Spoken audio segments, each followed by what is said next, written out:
Welcome to the New World Order Showcase Podcast. Your host, Jill Hart, the Coach's Alchemist. Couldn't be more excited to have you join us today. On this podcast, we celebrate the champions of change, the up-and-coming life, health and transformational coaches who are fearlessly stepping forward to make a difference in the world. Get ready for inspiring stories, practical tips, and powerful moments that will motivate you to make a positive change in your life and those around you. We're happy to have you join us on this incredible journey as we dive into the world of life, health, and transformational coaches who are lighting up the path towards a better tomorrow.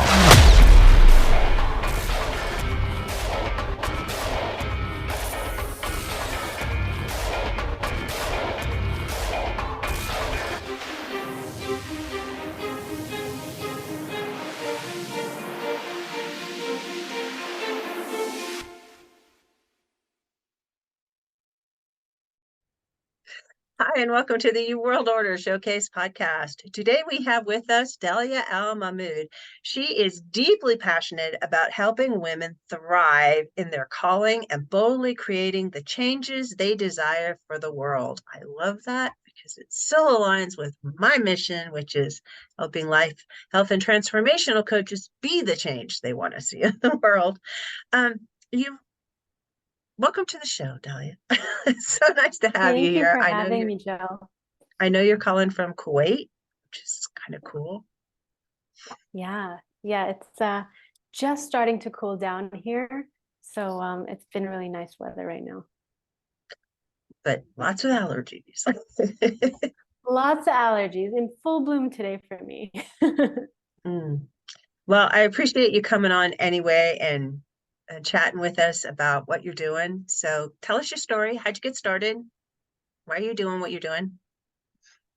Yeah, so I'm a leadership coach for women entrepreneurs, creatives, and coaches. And I think essentially deep down inside, I always knew I was going to find the coaching path. Growing up, I was always really interested in developing people, and I started off my career in the field of education and really helping advising students, working with educational programming and creating customized workshops, programs, like all kinds of things for different organizations. And in my first job at the university, our director was doing a course, and it was a coaching course. And she had told me she was doing a life coaching course. And I just thought to myself, that has got to be the coolest thing I've heard of. And I moved to Dubai with my husband a couple of years later, and they had a branch from the Coactive Training Institute that's based in San Francisco, but they had a branch in Dubai. And the time just came for me to follow my calling, and I never looked back. That's really interesting. It's, so many of us in the United States were just like, oh, the world begins and ends on our borders, which I know is totally not true because, I've lived overseas before myself. But it's so interesting to hear how the coaching industry is like branching out worldwide, and that it's available to everybody anywhere. So you really can pursue your passions, and you can step into the things that you were meant to do. So you're a leadership coach. Is that what you said? How does that look? And how do you help people? What kinds of people do you help? Yeah, so I really help women who have an idea they want to bring to the world, whether it's a business they want to scale, a new business they want to bring out into the world, a podcast they want to start, a book they want to write, transitioning from a 9-to-5 traditional corporate job into running their own business. I help them really step into their leadership and what that looks like for them, and it always starts with self-leadership, leading from within. And in our work together, we really step into creating the foundation they need in order for them to be able to build on top of that, right? So getting to know themselves in terms of what their values are, what their priorities are, what they look like when they are in their highest selves, and really leading their lives from that place of alignment and of knowing who they are and what's really important to them. Because when they gain that kind of clarity, it is extremely powerful, and it is really, it's really hard to stop themselves from growing once they've got that strong foundation. Yes, I've noticed that myself. It's once you Yeah. have a mission, and then everything else just falls into place. And the mission, if it's aligned with who you are and really what you were sent here to do, because I think we all were put here for a reason, and we're given gifts that we're supposed to share with others to make the whole picture beautiful. But so many times people get stuck in trauma or trapped in a job that they feel like they can't escape from because they don't really understand how that looks to be an entrepreneur. And while a lot of people become coaches not intending to become entrepreneurs, it's helpful if they kind of have the idea that, yeah, we're going to be entrepreneurs too. And understanding who they are and what their styles are and what their values are. All those pieces are so important. Yeah. Yeah. And I So love what you're speaking to, Jill, because like you said, a lot of coaches come into this not necessarily knowing that they're going to become entrepreneurs. And a lot of my clients, and the women I work with, don't necessarily think about how they're going to run the different elements of their business and bring the other aspects of their life together. So it becomes a really beautiful unraveling of how to bring it all together in their own unique way for their own unique needs and desires. exactly. And when you can catch someone as they're leaving like a profession or an industry that they're in and help them in the transition process over to becoming an entrepreneur and a coach and doing the thing that they were designed to do. As an entrepreneur, we're just problem solvers. Okay, ultimately that's all we do. Just solve problems. And if you can help people figure out what problem they are really uniquely equipped to solve for other people, and then the doors just say it magically open for you. The things that you need, you recognize them when they show up, and they don't seem like miracles anymore. Exactly, exactly. And so many, I think that's the thing about this kind of work, is so many women come feeling like they are stuck for all kinds of different reasons. They might feel like they don't have enough time to do it all. They might just feel overwhelmed. They might feel like there are certain people in their lives that are not allowing them to move forward. But so much of the time, when you actually get down to doing the work, it comes down to a lack of clarity. And that is what I really help women do, is get clear on not only who they are at the time of when we're working together, because we're always changing, we're always entering new seasons of our lives, we're always evolving, we're always growing. Our values might be important to us today, and then different values might come up higher on the priority list in a couple months. So we're really assessing who you are today, what it is you want to be doing, and then bringing it all together. And I think one really important thing to note is that so many women come in this day and age with a very hyper masculine, like they're in their masculine on a very high level. And that's because of the patriarchal conditioning that we've, become so accustomed to in our culture that really promotes hustling, pushing forward, just constantly grinding at all costs. And Usually our they health. hit a point.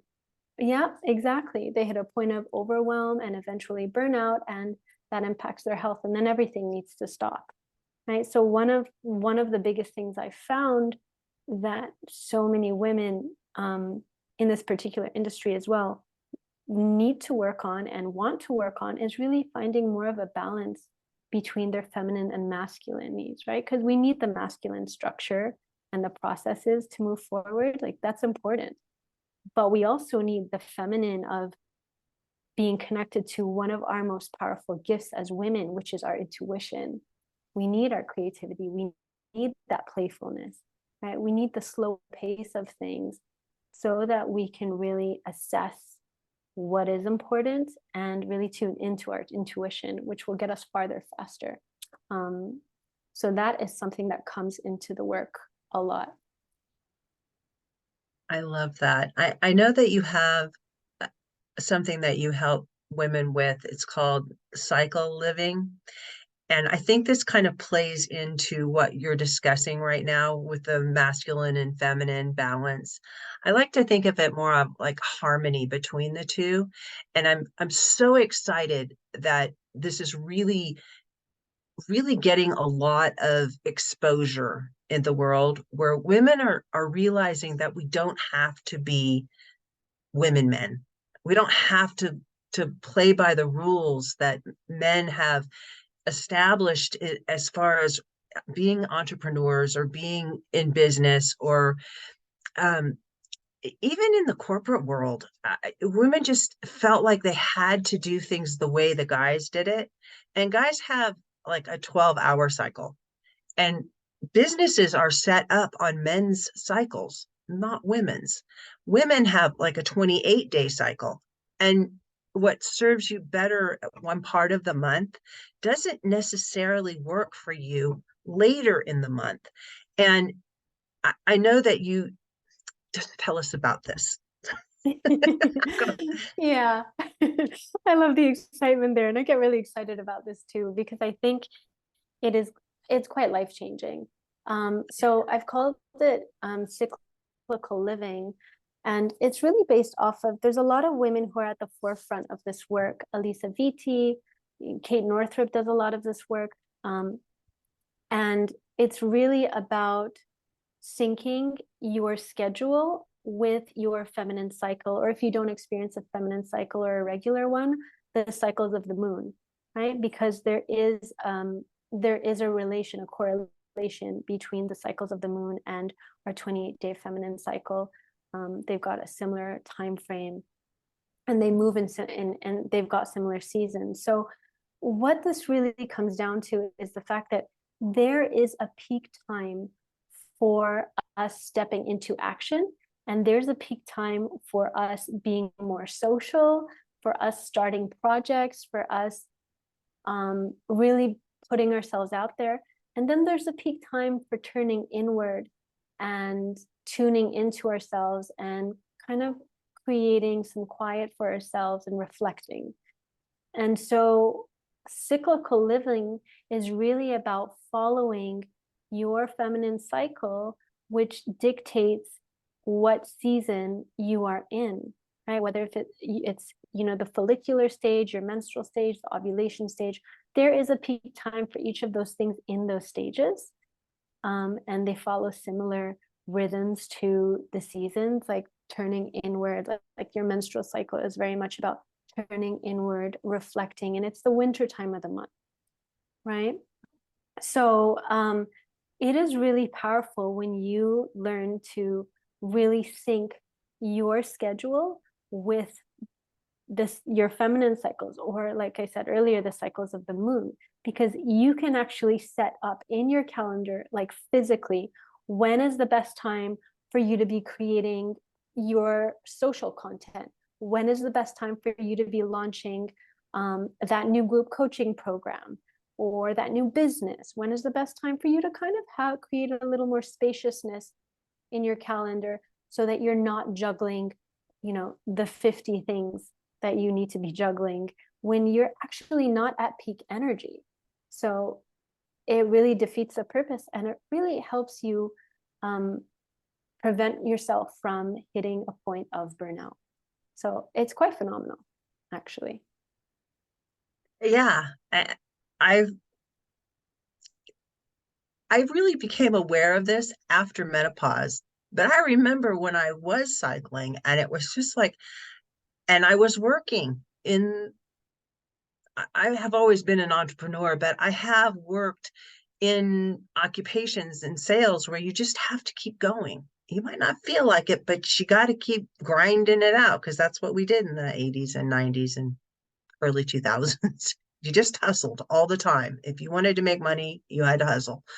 And the idea of just like slowing down and respecting your body and respecting time and respecting the seasons that you're going through. I had moved to the country, and I have learned about seasons in life as well as seasons in the garden and outside. And there's the cycle, the smaller is the monthly cycle, but then there's annual cycles and periods of time, seasons that you go through as you progress through your life. Like, I'm in the crone season of my life. I own that. I like it here. um and you're younger, and I don't know if you have children or if you even want to have children, but that's a different season. There's a building a business season. There's just like different seasons that you work through. And if you recognize that nothing is ever static, I guess is what I'm trying to get at. Things are constantly changing, but they're circular, and they go in circles and cycles, but they're never the same. Each cycle is different. Exactly. I mean, I became a mother 3 years ago, and my entire identity changed. I had to completely reevaluate who I was, what I wanted, what my priorities were, what my relationship like. I think the biggest one was working on my relationship with time. And the season of motherhood has taken me down many seasons and cycles within itself. So I think it's a beautiful thing when we really acknowledge that we go through different seasons, and that it's okay. It's necessary and crucial to be compassionate and kind to ourselves in the process, because we're not meant to be static. We're meant to constantly be evolving. So really meeting ourselves where we are, I think, is one of the greatest gifts we can give ourselves. And giving ourselves space. I remember when my kids were really young, and for some reason in my mind, they reached this barnacle stage. And your child is three-ish? Yeah. Yeah, She's 3. probably already experienced this, where they don't want to let go of you. They want you to hold them all the time. And some kids are worse than others, but when you're going through it, and it's usually when they're like just learning to walk, and they don't really want to walk. They want you to carry them. It's easier for them. and and they just like cling to you. We used to call it the barnacle phase or the Klingon phase. I love Well, that. you're going through it, and they're so heavy, and you're just like, oh my cow, I'm not going to be able to carry you forever. But if you can just stop and appreciate that this isn't going to last forever, and just treasure the time that that child wants to hold on to you. They don't want to let go right now, and it's okay. And if you can just appreciate the season that you're in while you're in it, it makes the next season special too, because it will move, and they'll grow up and have babies of their own. Exactly. And I think something really important that you spoke to was giving yourself that space, because when you allow yourself the space, then you're able to really process and integrate things, whereas kind of that hustle culture and being overly in our masculine is the complete opposite, where we don't have the time to process and integrate. And then that's when we've been in that place for far too long, that's when the problems start to come in. That's when we haven't processed our emotions. Our nervous systems are probably really dysregulated. And we actually come to a point where we're feeling quite lost. But when we give ourselves that space, it allows for us to process those feelings, for that not to eventually turn into disease if not processed, right? It allows ourselves to be coming from a more regulated nervous system, to be calmer, and to be able to have the clarity to see clearly what it is we really want. And that's when we're really in a place of being empowered to move forward with very conscious steps toward bringing what we want to life. And I think space is also one of the greatest gifts we can give ourselves, because not enough of us do that. And it's something that a lot of us are relearning, because we've lost that as children. As children, we had that. We were uninhibited. But through experiences, through life experiences and different conditioning, we lost that along the way. And I think once we hit a certain point in our adulthood, we need to relearn it and unlearn the other things in order to relearn that. So I think it's quite the journey for a lot of us, myself included. And there's also the piece of leaving enough curiosity and not being like, I have to have this. It has to come to fruition in exactly this way, and I'm not going to accept it any other way. Instead of being curious, putting out there what you want. I'll give you a story. This morning, I like to tap in the morning, do EFT. And I was doing a Margaret Lynch tapping about miracles, expecting miracles. And so I had been looking for this jug that it was a tea jug. My daughter and I use it to water our plants, but we also have a puppy right now, and things disappear. And I was looking everywhere for this stupid thing last week, and I gave up and I decided, okay, I'll just use this other pot that I've got for watering my plants and getting water out to the chickens. And so after I did the tapping this morning, I went upstairs to get dressed, and lo and behold, the jug shows up. To me, that was a miracle because I'd given up all hope on ever finding this thing. And it's kind of a silly example, but I could have been expecting a miracle, a big miracle that's like going to totally change my life. But it was just a little miracle. But it was a miracle. I recognized, for me, it confirmed that, tapping does work. And I always believe tapping works. But so I look for things to make it true, to validate my opinion. Yeah. I love that story. And I think we experience little miracles all the time. We just don't notice, right? And I think that's one of the biggest parts about not giving ourselves the spaciousness and not really allowing for that, because we can actually not realize we're actually living what we're working toward. So this actually hit me a couple of weeks ago, maybe like a month ago. I've got my vision board and I help my clients do the same. And mine is more long-term, right? So it's not like it's something I'm changing every year, because these are like big things in there. And I was looking at it the other day because I have a morning practice to really ground myself in the mornings. I do meditation, and then I do a little bit of journaling, and sometimes I'll do some embodiment work. And I find that that really sets me up for my day. And I do this in front of like my altar, which has my vision board on there. And I was looking at it and I was thinking about what was on there and what I was still manifesting in my life and working toward. And I realized that when I really looked at it, I was already living that life. The only thing that I wasn't necessarily experiencing was being in a particular location, because eventually we want to be in Europe. But other than that, I was like, I'm living this life. Like, what is it? What more am I asking for? Right. So I think it's really important to allow ourselves to have that space to really be able to process like what is actually happening for us.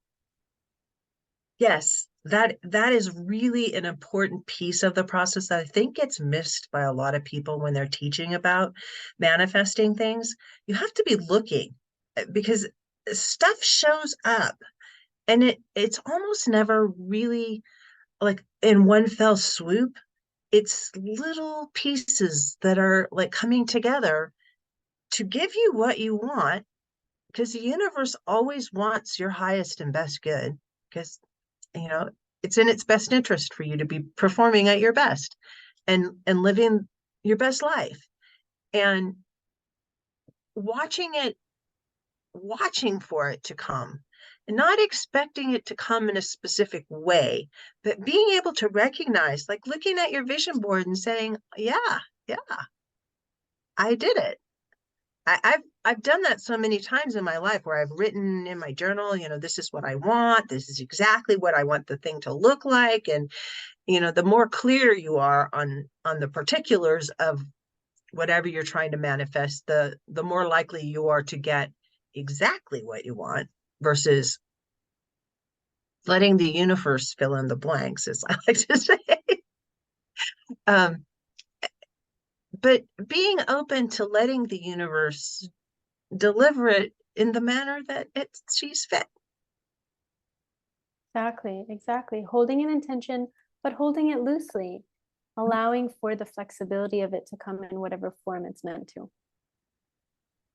Yeah, exactly.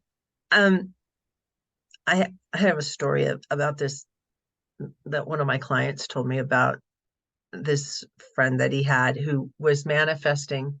She was living in somebody's house in a room, and she really wanted her own space that she wasn't sharing with other people. And she wanted a fireplace and she wanted a black cat.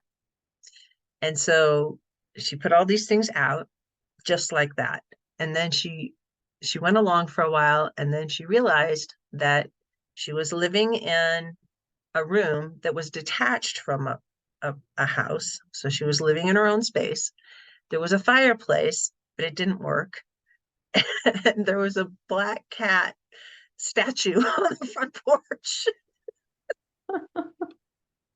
That is hilarious. So that's why I say the universe will fill in the blanks for you if you need to be specific. If you want a living black cat. It'll come in the craziest ways. I mean, we literally manifested our dog, like literally. I had always wanted my husband and I to have a dog, and he wasn't a dog person at the time, and he didn't want one.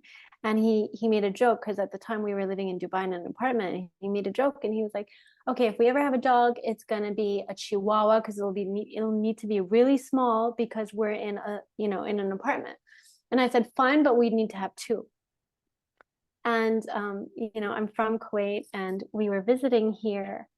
Because my husband started working here again. And I was telling my friend the story, and she rescues animals here in Kuwait. And she literally, like, her face lit up. She pulls out her phone and she shows me a picture of two Chihuahuas that need a home. And they were like babies. And I was like, this is it. This is my dog. And, 5 years later, he's just an integral part of our family. But I just thought it was so fascinating that I could literally manifest the exact type of dog I wanted. And that was just a testament to how the universe is really always working in our favor and wants our highest good and wants us to be able to share our gifts with other people. And it'll come in the most unexpected ways, but it will come when you are clear. I got my dog the same way. I have two dogs. One is about 12 or 13 years old. He's older. We got him at the county fair when he was a puppy, and I'd taken the kids because my daughter was doing 4-H and she was showing goats, and they were there with their friends, one of my sons and my daughter and their two friends. So they find these puppies and they're just like, oh, we have to have this puppy. We have to have this puppy. So we get the puppies, and they were outside dogs for a long time. And then Pudge became an inside dog as we moved around. We weren't living on the farm anymore. So then we had another dog that was another one of my kids' dogs, but she passed away earlier in the year. And I wanted a Labradoodle. I really wanted a Labradoodle, but I wanted a medium-sized Labradoodle. Usually Labradoodles are really big. They're like standard-sized poodles, the big giant poodles. But I wanted a medium-sized dog. And I found one that I thought would be like pretty perfect, but my husband's like, no, we decided we weren't going to get any more dogs, and the price was really good, but he's like, no, don't do that.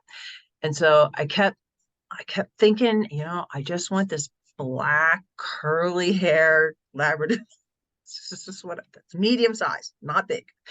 And then I'm doing something, and I'm in the grocery store, and he'd gone to the fair this year with my son and his wife, same son, and they call me from the fair. Hey, and my daughter was there too. Hey, there's Labradoodles here. Do you want to come look at them? So, needless to say, both of my dogs came from the fair. I love that. And I think this is not a coincidence. Like, maybe we need to start some sort of program around how to manifest your dog. Yeah. And he's just the perfect size. He's black and curly, and he has a little bit of white on his chin and on his neck. But beyond that, he's exactly what I pictured. And he's smart and lovable and sweet, and definitely a puppy because he's destroying everything, but he'll get through that. Naturally. Oh, that's beautiful. I love that story. So yeah, we could start a manifest your perfect pet. I'm sure there would be a lot of demand for that. There are a lot of people out there who want to manifest their perfect dog, cat, whatever it is you'd like to have. Yeah, and I think a lot of it is just thinking about, what do you want in an animal? My son got my other son got a husky, and later he looked up, the definition of people that get huskies, people that don't research their pets very clearly. Kronk is the funniest dog. Well, there you go. We laugh about it a lot. He's just like Kronk from that Disney movie. Big and not real bright. I didn't know that about huskies, I gotta say. Yeah. So how can people find your cycle living gift? Yeah. So cyclical living. Cyclical living. So I can share the link. There's a link that they'll have access to. So I'm also offering over the next couple weeks, I'm offering a free clarity of the vision call, where we get on a call and we talk about where you're at, what the vision you have for your life is. I help you. We go into some coaching right then and there, and we talk about what it would be like to work together if it feels like a good fit. And on that call, I'm also going to be sharing the cyclical living tool with you. But if you would like access to that as well, you can contact me through my social media handle. My Instagram is Dalia Coaching. And I'll share the link right then and there with you. And you get access to that. And you can start to really align your schedule to have more freedom and just alignment with your natural energy levels. I love that. I have one other question for you really fast. When you were talking about aligning your cycle with the moon, where, if you're not cycling anymore, where would that fit in the moon cycles? Like, is it the new moon, like the menstruating period? Yeah. So you're literally just following that. The new moon starts at the menstruating period, and then the rest of the moon cycles follow through to the follicular phase, the ovulation phase, and the luteal phase, right? So instead of following your cycle, you're following the moon cycle, which is very much in alignment. So it's just a win-win for all women. Have it in the sky. It's so easy. Exactly. And that's how it used to be, right? Long time ago, it used to be that simple. And women used to really honor their cycles, their energy levels, their time in that way. So I think there's a real calling in the world for changing the way we live in it and the way we treat ourselves in that process. And it starts with really coming back to our nature and really living in alignment with it. I love that so much. I feel that it just like resonates with me so profoundly. It's so important to be living in a whole way.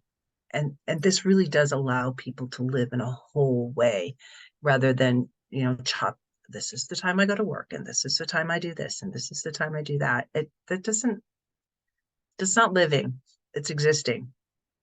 Just moving from one moment to the 100%. next. Yeah. And I want to speak to one more thing really quick, Jill, about that is you're not always in life, things are going to happen. You're not always going to be able to align everything in your schedule with where you're at in that season of your cycle. But what you are able to do is really tune into the energy of that cycle, right? Mm-hmm. So if you're at a point where you're in your menstrual cycle and you need to create a lot more space, but you're launching a program or launching a new business or scaling something, and you've got all of these dates that are rolling out, it's going to be really hard for you to change that and move that around, right? That's just life. But really holding yourself to allowing yourself to have more space for yourself in that time, eliminating what you can eliminate from your schedule in that time will really serve you. So it's very much about honoring the energetics behind where you're at. I appreciate that a lot. I went through a season of a few months where I was really pushing really hard.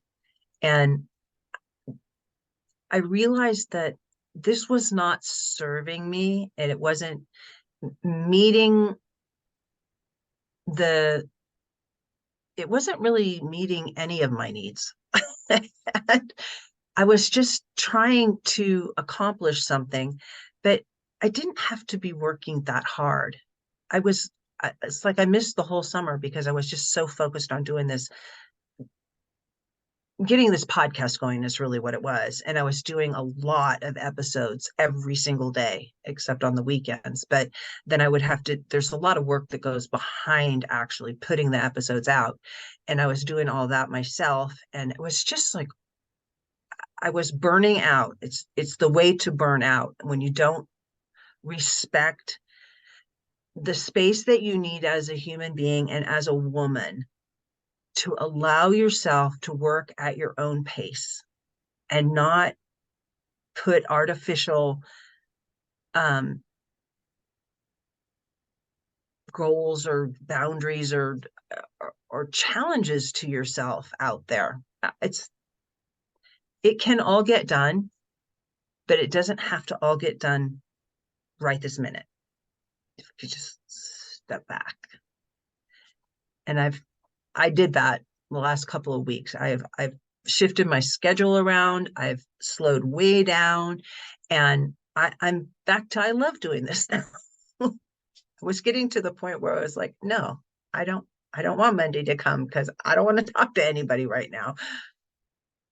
Yeah, I think that is so important of, noticing when your light starts to burn out, then it starts to burn out for what you love to do as well, because you just don't have the energy, which therefore impacts the excitement and the enthusiasm behind something.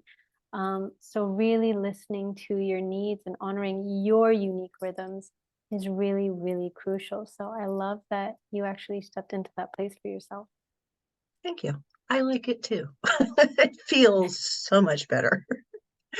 So Dalia, what's the one thing you want to leave the audience with today?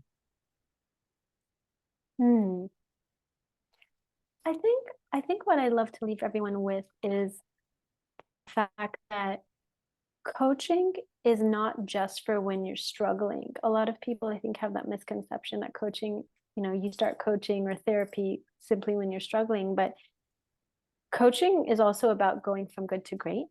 And through the process, you grow, you gain insights, and that's when you're able to really up level your entire life. So I think it's important for people to know that about the profession, and if they're thinking of joining a new coaching program or journey. I agree with that a lot, and just understanding that there's a coach out there for everybody, and looking at where you are and where you want to go, and reaching out and having those conversations with coaches. A lot of them offer a free coaching call. Take them up on it. Coaches aren't hardcore salespeople, in my experience. They just want to help you. And if they can help you solve the problem that you're suffering from or struggling with, why not talk to them? At least find out, how working together with them would look. And then you can make choices from there. Exactly. And why not get some free coaching in the process? You almost assuredly will. It just happens that way. We can't help ourselves. It does. It just comes with the profession. Thanks so much for joining me today, Dalia. This has been great. Thank you for having me. Thank you so much for tuning in to another empowering episode of the You World Order Showcase podcast. We hope you've enjoyed hearing from our incredible life, health, and transformational coaches who are making a profound impact on the world. Remember, change begins with you, and you have the power to transform your life and the lives of others. If you want to take that next step and unlock your true potential, visit thecoachesalchemist.com, where you can find the 3 ways we can help you for free to spin your talent into gold with clarity, a system, and a plan. Don't forget to hit the subscribe button so you never miss an inspiring episode. And if you enjoyed today's show, we'd greatly appreciate it if you could leave us a review on your favorite podcast platform. Your feedback means the world to us and helps us reach more people with our positive message. Stay connected with us on social media for updates, behind-the-scenes content, and upcoming guest announcements. You can find us on Facebook at the You World Order, or simply visit thecoachesalchemist.com.